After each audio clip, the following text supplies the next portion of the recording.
Hello, and thank you for standing by. My name is Tiffany, and I will be your conference operator today. At this time, I would like to welcome everyone to the SkyWest Inc. Second Quarter 2025 Results Call. All lines have been placed on mute to prevent any background noise. After the speaker's remarks, there will be a question and answer session. If you would like to ask a question during that time, simply press star, then the number one on your telephone keypad. I would now like to turn the call over to Rob Simmons, Chief Financial Officer. Rob, please go ahead. Thanks, Tiffany, and thanks everyone for joining us on the call today. As the operator indicated, this is Rob Simmons, SkyWest Chief Financial Officer. On the call with me today are Chip Childs, President and Chief Executive Officer, Wade Steele, Chief Commercial Officer, and Eric Woodward, Chief Accounting Officer. I'd like to start today by asking Eric to read the Safe Harbor. Then I will turn the time over to Chip for some comments. Following Chip, I will take us through the financial results. Then Wade will discuss the fleet and related flying arrangements. Following Wade, we will have the customary Q&A session with our sell-side analysts. Eric? Today's discussion contains forward-looking statements that represent our current beliefs, expectations, and assumptions regarding future events and are subject to risks and uncertainties. We assume no obligation to update any forward-looking statement, whether as a result of new information, future events, or otherwise. Actual results will likely vary and may vary materially from those anticipated, estimated, or projected for a number of reasons. Some of the factors that may cause such differences are included in our most recent Form 10-K and other reports and filings with the Securities and Exchange Commission. And now I'll turn the call over to Chip. Thank you, Rob and Eric. Good afternoon, everyone, and thank you for joining us on the call today. Today, SkyWest reported net income of $120 million, or $2.91 per diluted share for the second quarter of 2025. These results reflect the second quarter's higher production and the ongoing exceptionally strong demand for our products. The continued demand in small and mid-sized communities is as strong as we've ever seen it, and it's clear that there is no replacement for face-to-face connection facilitated by air travel. As we near and even exceed our 2019 departures, our teams have worked very hard to plan, execute, and deliver an exceptional and consistent product. I want to thank our team of nearly 15,000 aviation professionals for their continued teamwork and dedication to excellence. Also during the quarter, we were excited to be named one of America's greatest workplaces by Newsweek for the second year running. We earned this honor by working together with our people every day, and we're proud to be the only regional airline on the list. We're committed to ensuring SkyWest remains the premier place to build a rewarding career. Last month, we announced an agreement to purchase and operate 16 new E-175s under a multi-year contract with Delta, with deliveries expected to begin in 2027. We also secured firm delivery positions with Embraer for 44 more E-175s from 2028 to 2032. As we shared previously, it is our intent to deliver those aircraft. These agreements continue to deliver unparalleled fleet flexibility for the future. Our long-term position is secured with these 44 delivery slots starting in 2028 through 2032, with flexibility to defer or cancel these aircraft. In the near term, we anticipate our remaining Embraer deliveries scheduled for this year will be delayed into the fourth quarter or early 2026. As we look ahead and evaluate the macroeconomic landscape with regard to tariffs, it's clear that our focus on fleet flexibility has prepared us very well. I want to make a couple of important points as we plan for the near and long term. If implemented, tariffs on Brazil are not expected to change our 2025 production forecast. However, we are not willing to pay a 50% tariff on new aircraft deliveries. While all regional aircraft are produced outside the United States, SkyWest is best positioned in our segment of the industry to manage through these macroeconomic challenges. We have very strong relationships with our major partners and with Embraer all of whom are very interested in securing sustainable solutions. Undoubtedly, the fleet flexibility we have developed over the last decade will continue to serve us well. We look forward to continuing to deploy additional CRJ 550s for our partners, and we expect our existing CRJ fleet to produce accretively well into the next decade. Demand for our product is very strong, and SkyWest continues to lead our segment of the industry. We remain disciplined and steady as we execute on our growth opportunities to 1, restore or bring new service to underserved communities, 2, redeploy and fully utilize our existing fleet, and 3, prepare to receive our deliveries in the coming years for a total of nearly 300 E175s by the end of 2028. We have spent several years strengthening our balance sheet and fleet flexibility, as well as reinvesting in our future growth. We remain very confident that the steps that we have taken have us exceptionally positioned despite ongoing macroeconomic uncertainty.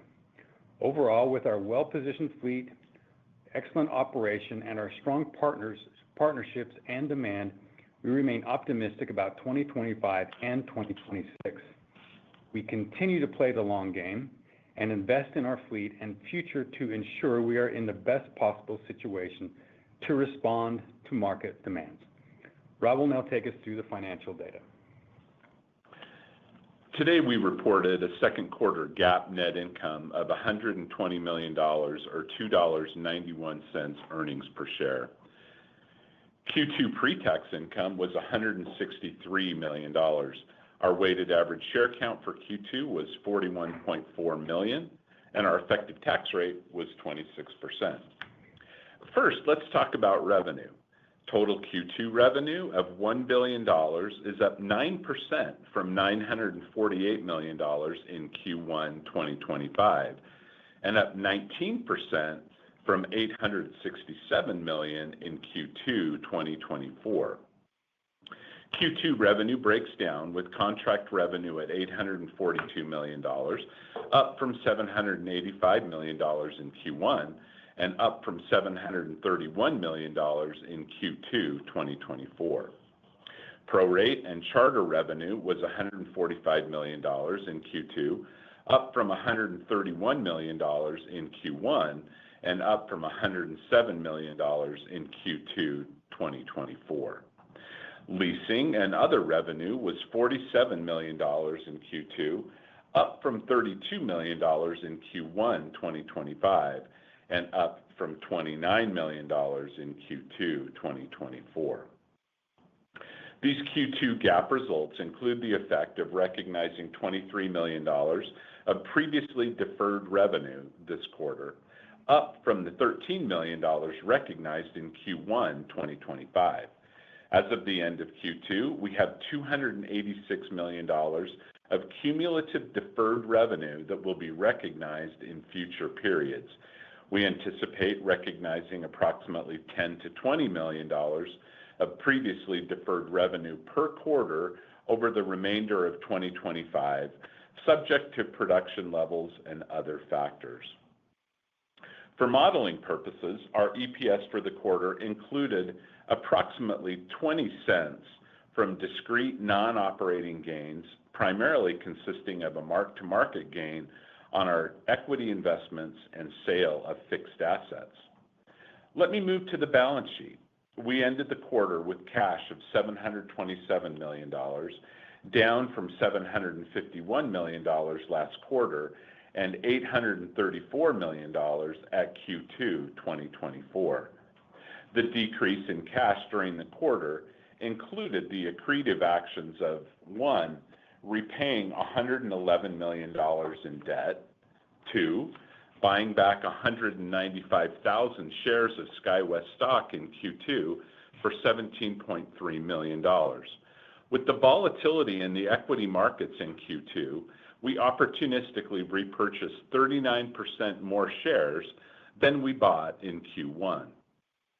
As of June 30th, we had $267 million remaining under our current share repurchase authorization, updated in May 2025. and three, investing $169 million in CapEx, including the purchase of two new E-175s, four additional CRJ-900s, investment in our expanding CRJ-550 fleet, spare engines, and other fixed assets. We ended Q2 with debt of $2.5 billion, down from $2.7 billion as of 12/31/2024. Cash flow is an important component of our shareholder value creation calculus. We generated approximately $500 million in free cash flow in 2024 and deployed it primarily to delever and de-risk the balance sheet to the benefit of our partners, our employees, and our shareholders. We generated over $200 million in free cash flow in the first half of 2025, including $68 million in Q2. Our strong balance sheet and well-grounded liquidity are powerful tools as we pursue a variety of growth opportunities, including acquiring and financing 30 additional 175s by the end of 2028, repaying approximately $490 million in debt in 2025, and continuing to execute opportunistically on our newly reauthorized share repurchase program. As we remain focused on improving our return on invested capital, we'd like to highlight the following. Both our debt net of cash and leverage ratios continue at favorable levels at their lowest point in over a decade. We anticipate that total 2025 capital expenditures funding our growth initiatives will be approximately $575 to $625 million, including the purchase of 8 new E-175s, CRJ-900 airframes as announced last quarter, and aircraft and engines supporting our CRJ-550 opportunity. The remaining 6 175s are scheduled for delivery in late 2025 and could possibly slip into 2026 without any impact on 2025 production. Consistent with our policy and practice, we are not giving any specific EPS guidance at this time, but let me give you a little additional color on 2025. As Wade will discuss in a minute, we now anticipate our 2025 block hours to be up approximately 14% over 2024. The improved outlook in our 2025 block hours is driven primarily by improving fleet utilization and availability and ongoing strong demand for our production. We now expect our 2025 GAAP EPS could be in the $10 per share area if we are successful in executing on the opportunities in front of us. We continue to expect to deliver solid operating leverage with 14% year-over-year production growth, translating into a roughly 28% increase in EPS in 2025.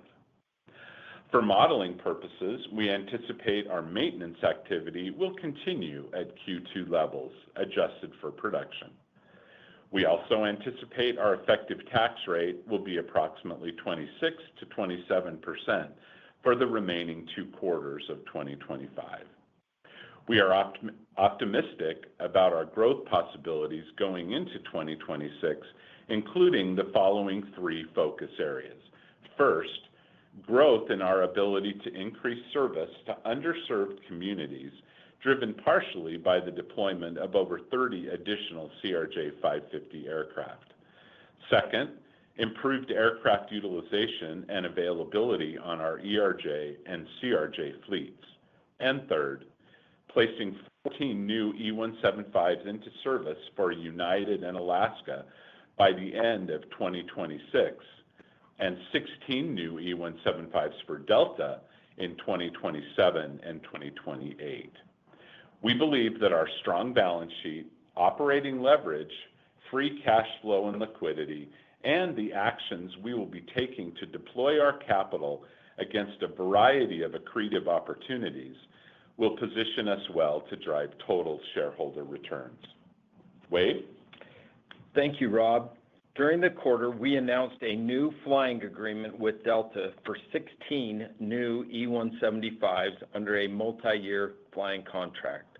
The 16 new E-175s are expected to replace 11 SkyWest-owned CRJ-900s and 5 CRJ-700s that we are currently operating. We expect the 16 new E-175s will be delivered in 2027 and 2028. We expect to redeploy the SkyWest-owned CRJ aircraft with our major partners.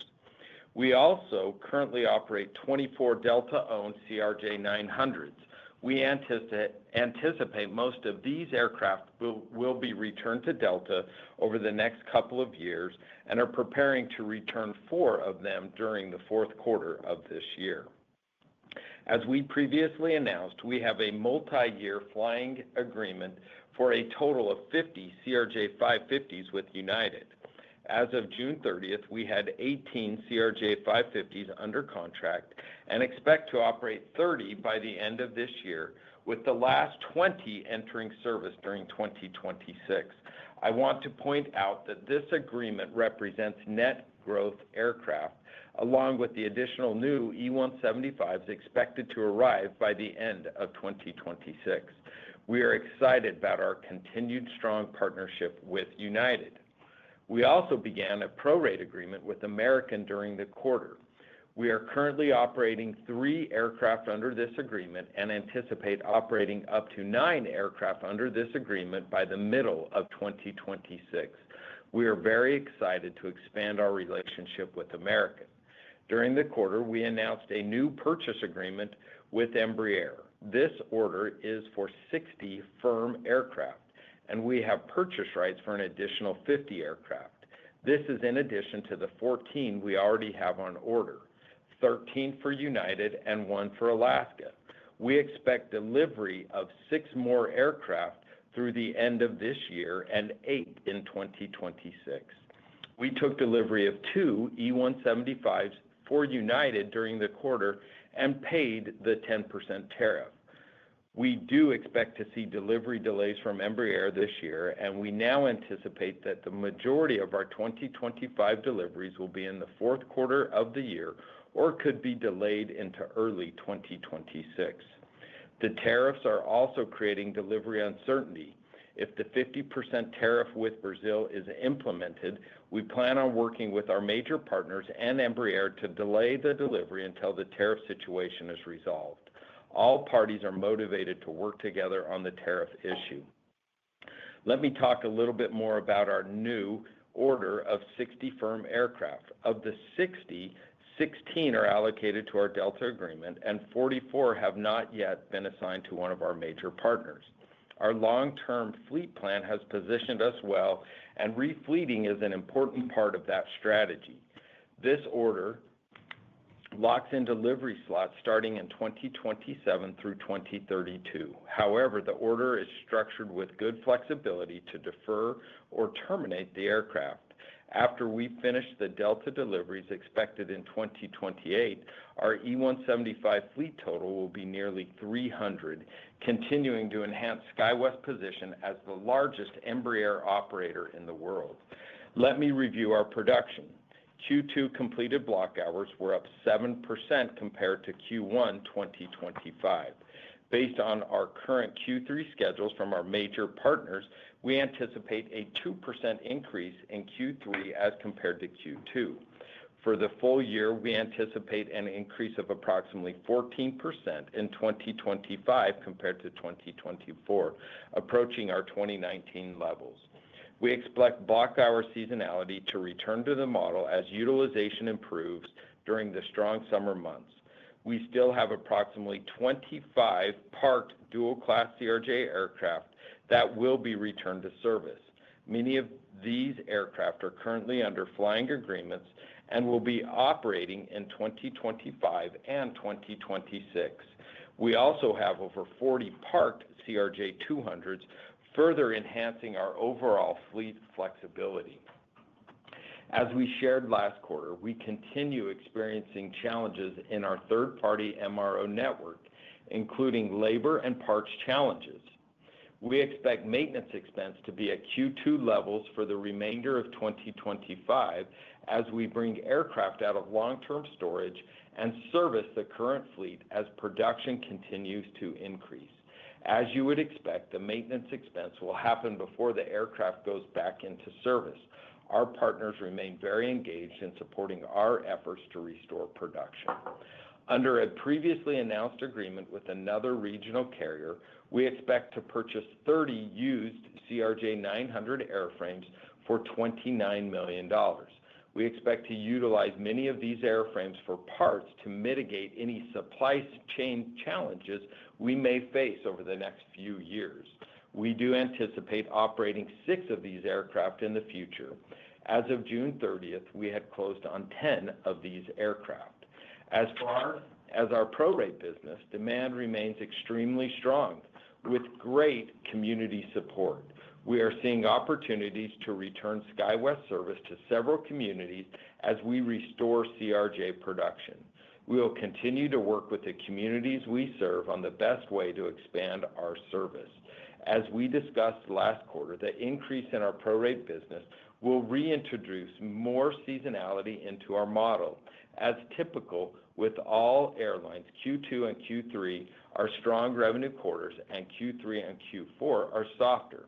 We feel good about our ongoing effort to reduce risk and enhance fleet flexibility and remain committed to continuing our work with each of our major partners to provide strong solutions to the continued demand for our products. Okay, operator, we're ready for our Q&A. At this time, if you would like to ask a question, press star, then the number 1 on your telephone keypad. To withdraw your question, simply press star 1 again. We will pause for just a moment to compile the Q&A roster. Your first question comes from Hillary Cacanando with Deutsche Bank. Please go ahead. Hey, I'm calling in for Mike. Could you talk about your CRJ-200 fleet? I think you had about 53 unassigned CRJ-200s available for various opportunities. If you could, kind of talk about what opportunities you're looking at for those aircraft, that'd be great. Thank you. Hi, Hurley. This is Wade. The CRJ-200 fleet is a fleet that gives us a lot of flexibility. As you said, we have about 50 airplanes that are parked. Our current priority levels would be to continue to fly those and add more to current contracts with our major partners. The second priority would be to fly prorate with our major partners. And then the third is to lease them out to some of the people that we've talked to in the past, like Contour and others, and then also just consume the excess parts and engines on those assets as well. Okay, great. And I was wondering, you talked about the 29 airframes that you're planning to use to part out, just given the MRO and MRO challenges. If you could just kind of talk about what you're seeing out there, like how long do you think those challenges will last, and just what you're seeing in terms of like the maintenance issues out there and the MRO challenges. Yeah, that's a great question. So we are buying 30 aircraft. We plan on operating 6 of those aircraft. So there are 24 that we do plan on parting out. There are challenges at the moment, especially on the CRJ side with parts and labor, as we've talked. It is improving every day. MHI is working diligently. We are working with them closely on how to mitigate these risks. But we do think it will continue on, and that's why we have purchased these assets. So we don't know exactly how long, but what we did want to do is de-risk the situation. And so we felt it was in our best interest to buy those airplanes and kind of de-risk the supply chain. Just one follow-up question. Is this coming from the shortage of engines out there? Is this really coming for just other parts, or is it more of an engine issue? The MHI issue is primarily an airframe issue. Okay. We are working with them on the airframe issues. There's challenges also in the engines, and we're working with GE on that side too. But on the engine issue, we During COVID, we did not stop doing engine events. During the pilot shortage, we continued to do engine events. And so as of this moment, we are in good shape on the engine side because of the advanced planning that we did on that. Okay, great. Got it. Thank you. Very helpful. Thank you very much. Your next question comes from Savi Syth with Raymond James. Please go ahead. Hey, good afternoon. I wonder if I can just touch on the tariff topic briefly. Just curious, as you paid the 10% tariff, was that on like the full aircraft cost or just certain components, and therefore maybe not 10% of the aircraft costs? And also just, I know there's a Section 232 investigation, and I wonder if you have any understanding as to, if that, how that goes and how that might affect the tariff discussion versus the 50% country level tariff. Well, Savi, this is Chip. Just real quick, I will say that the tariff that we have paid so far at the 10% is not on the full aircraft. You do a calculation of the, certain components. That there's a lot of American components in a 175, particularly the engine. So it's not a full component. It's just, between a third and a half of what the 10% rate would be. So from that perspective, it's not the full 10% on the entire airplane. A couple of the other questions relative to the challenges associated with it at the industry level, we continue to monitor that type of stuff. We think that it's, certainly would have an impact on certain level of tariffs that are already integrated in the business model. And then there will be obviously some challenges to the 50% with Brazil at the same time. And then, from that perspective, I will say this, that the teamwork between us, our partners, and Embraer is exceptional. We do get a sense that people are understanding the importance of this to small communities in the United States, the impact economically of what this does for our country. So, look, we're going to continue to fight hard to make headway on the tariff front, but at the same time, we're also really well positioned to pivot and be patient with that conversation and continue to execute on some pretty strong growth possibilities within our partner structure. That's helpful, Chip. Thanks. And if I might, on the SkyWest charter, just getting the commuter authorization, wondering if there's any update there, but just somewhat related, now that you have an FAA administrator that's one, permanent, and two, comes from the industry, are you expecting to see any kind of positive or negative changes in terms of how the FAA might kind of move forward with things? Well, I think that, to be candid, to start with the status of the 380, we're very optimistic about that. I know that, with an administration change, we would have hoped that this would have happened sooner. We know the Department of Transportation has had a very busy 6 months since they've changed the administration. We're very excited and confident that Brian Bedford will be an exceptional FAA administrator. We get along very well with him. It's good to have someone that has, the insights that we do. I don't know that's going to necessarily help the DOT because the FAA gave us authorization to fly in this profile years ago. So from that perspective, I think that the DOT has still got a lot of things they're trying to work through from a new administrative perspective. And the plans that we have with that charter operation, some of it is a little bit of a supply chain, issue that we need to be patient with. So, I think that we should see something hopefully here relatively soon, but we're optimistic eventually it's going to happen, and maybe on a timeline that may be, beneficial to us as well still. Appreciate it. Thanks.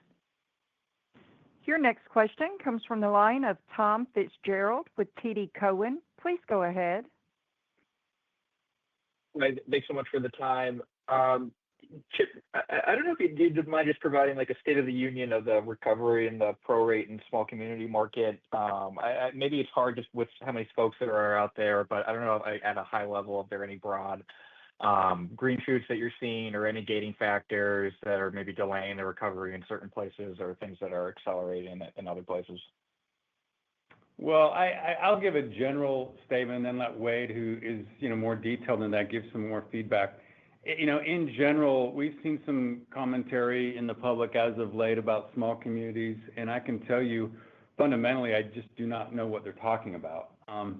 Ever since COVID hit, small, mid-sized communities have very, very strong demand for our product. Right now, we are still, trying to do some things with supply chain challenges to meet that demand. And like I said in my script, I think we've seen it stronger than it's ever been before. Things have happened over the last 5 years where communities who haven't had air service are being creative to try to pull us into certain markets to develop their economies. The foundational economics of service in small communities is stronger than it ever has been. And communities recognize that, and we have a large fleet with a lot of opportunity that we can meet that need. We have to be patient as we go back and address that. Let me turn it over to Wade and see if Wade has anything else to add. The only thing I would add, the demand is extremely strong. There's many communities that we're working with right now to restore and enhance their current air service. SkyWest has a very unique offering. We offer very good service with a code share, and so the communities understand the value. As Chip said, the supply chain is probably constraining us more than the demand at this moment, and so as we continue to work through that through the end of this year and the first part of next year, we'll continue to restore that service. And so, we've seen very good year-over-year growth, quarter-over-quarter growth, and we will continue to see that for the next foreseeable future. Okay, got it. That's really helpful. And then just if there is any CapEx that gets deferred or pushed to the right due to delays, how are you thinking about capital allocation if there's any periodically stuff freed up? Would you focus on the balance sheet, or would you look to buy back stock? Thanks again for the time.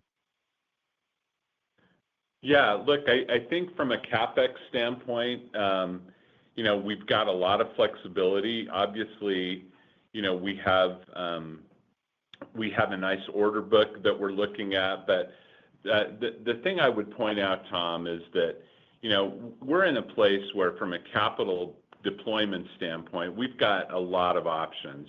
We've obviously proven ourselves, capable and willing to buy back our own stock. We've got plenty of liquidity, plenty of free cash flow to, continue to invest in our fleet and our fleet flexibility. So, I think we're in a really strong place right now with a lot of optionality.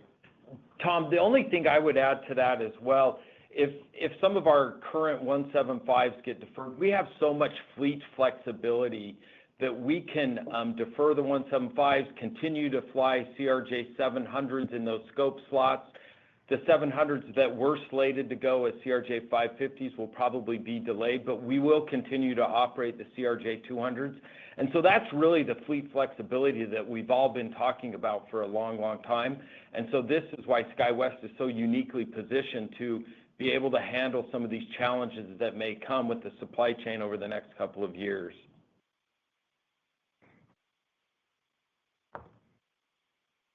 Your next question comes from the line of Duane Pfennigwerth with Evercore ISI. Please go ahead. Hey, thanks. So just assuming the tariff uncertainty gets resolved, either tariffs get to a reasonable place or you and your partners figure it out. What is your early view for 26 block hour growth? And is this quarter kind of showing the operating leverage you'd expect in terms of earnings growth relative to block hour growth as we think about 2026? So, Duane, I'll tackle that first. This is Wade, and then Rob and Chip can chime in as well on this. So for 2026, in my prepared remarks, we talked about that we have 25 dual-class CRJ airplanes that are currently parked that we are bringing out and going to be able to reactivate. And so there is the natural growth from those airplanes. We have and that will add to 2026 production that we have. And so we do have the flexibility that we're going. We're not giving a 2026 guidance at this point, but we do feel optimistic there are still opportunities out there for us. Okay, I guess would you take a shot at a growth rate? Again, assuming that you resolve these tariffs, mid-single digits, low double digits, or could you potentially have another year like this? Yeah. Hi, this is Rob. So, We're not going to give a number on this call. We'll probably talk more about it next quarter. But, what we would say is, as Wade pointed out, that our growth opportunities are still very much intact, across, different scenarios, different tariff scenarios, whatever. We're in the unique situation and the unique position that, we've got this CRJ fleet that we can just fly a little longer than we may have planned on, 6 months ago or a year ago. So I think our growth story is very much intact, and we'll give a little more color on 26 next quarter in all likelihood. Okay, appreciate the attempt. And then maybe in the prepared remarks, I might have missed it. You said it kind of quickly. Was there a gain this quarter? And if there was, what were the assets that you actually sold, if you're willing to speak to that? Yeah, sure. We had about $10 million or about 20 cents, EPS that were related to a couple of items. One was just a mark to market on some of our equity investments that we have. And then some of it was just the gain on sale of assets as part of our, normal practice to sell, opportunistically sell assets. So we had about $10 million in that category, or about 20 cents for the quarter. Okay, very good. Thank you. Your final question comes from the line of Catherine O'Brien with Goldman Sachs. Please go ahead. Hey guys, thanks so much for the time. So I know we talked a little bit about capital allocation with Tom already, but we spent a lot of time the last couple of quarters talking about capital allocations with deliveries expected to step down pretty meaningfully over the next couple of years. Is this E-175 order the answer to where you expect to direct capital over the next couple of years, or how do you see share purchases trending broadly in the context of the higher CapEx commitments as we look out, through the end of the decade? So, Katie, I would answer your question that, we have been trying to position ourselves over the past several years to, strengthen our balance sheet, de-risk our balance sheet, de-lever our balance sheet, so that the answer to your question can be sort of all of the above, where we have the ability to continue to execute on our share repurchase program. Obviously, we're interested in, our order book and our refleeting activities that we've been, going after. And, we feel, very good about the optionality that we've got as a result of our strong capital position and liquidity.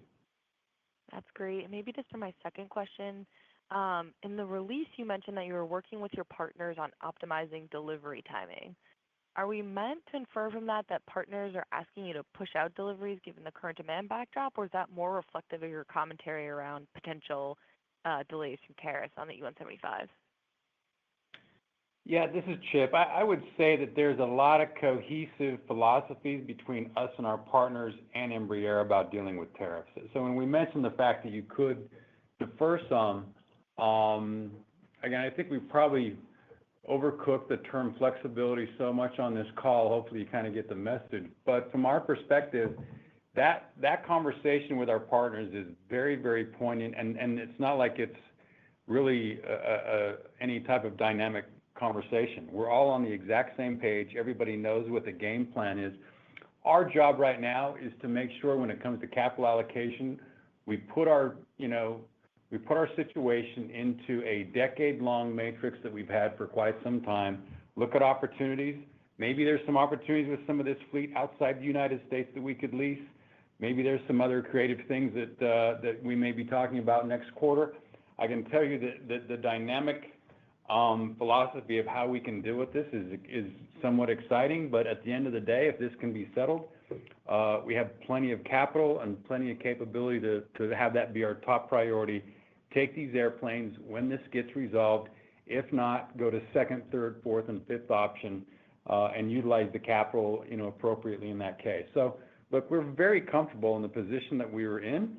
It's taken us many, many years to get to this position to deal with these challenges. But I think that's part of the unique thing that we have with solid performance, great culture, fantastic relationships with our people, great partnerships, great manufacturers. All those things are coming together for this issue, and we're not panicked at all. We feel like we've got some really good options to deal with this and deploy capital appropriately. That's great. Maybe just a very quick follow-up to that, and let's squeeze in a third one if you'll let me. So just to be No clear, worries. like the optimizing the delivery slots has nothing to do with demand for those aircraft. That comment was entirely focused and related on tariffs. That could not be overestimated. The demand is not our problem, for sure. I mean, demand for this stuff today, like we've said in the script, it's as strong as we've ever seen it. It just takes a little bit of a calculus to meet that demand today, and we've got a lot of good options to do so. Okay, great. And maybe just on the 25 dual-class CRJ aircraft that you're reactivating, is that because those got signed up for new flying agreements, or they were already under agreements but you couldn't fly them before because, MRO wait times or pilots or something like that? Yeah, so okay, this is Wade. So the 25, it's a combination of that. We have purchased some that we parked for a while. There are also some that during the COVID and pilot issues that we just parked. And these are new flying arrangements that we have signed up over the last 6 months that we are restoring all of those airplanes and bringing them back. And so that's what's really creating all of that. Great. Thanks for the extra time, guys. That will conclude Thank our you. question and answer session, and I will now turn the call back over to Chip Childs for closing remarks. Thank you, Tiffany. Thank you, everyone, for your interest in SkyWest this quarter. We really appreciate you paying attention to what we're trying to do as a company. We feel like we're in a fantastic position. Like I said, great people that we work with, fantastic partners, great vendors. A lot of challenges. Demand is not one of the challenges. Meeting that demand is one of the things that we get very, very excited about, particularly with the opportunities that we're considering, and we look forward to updating you next quarter. Thank you. Ladies and gentlemen, that concludes today's call. Thank you all for joining. You may now disconnect.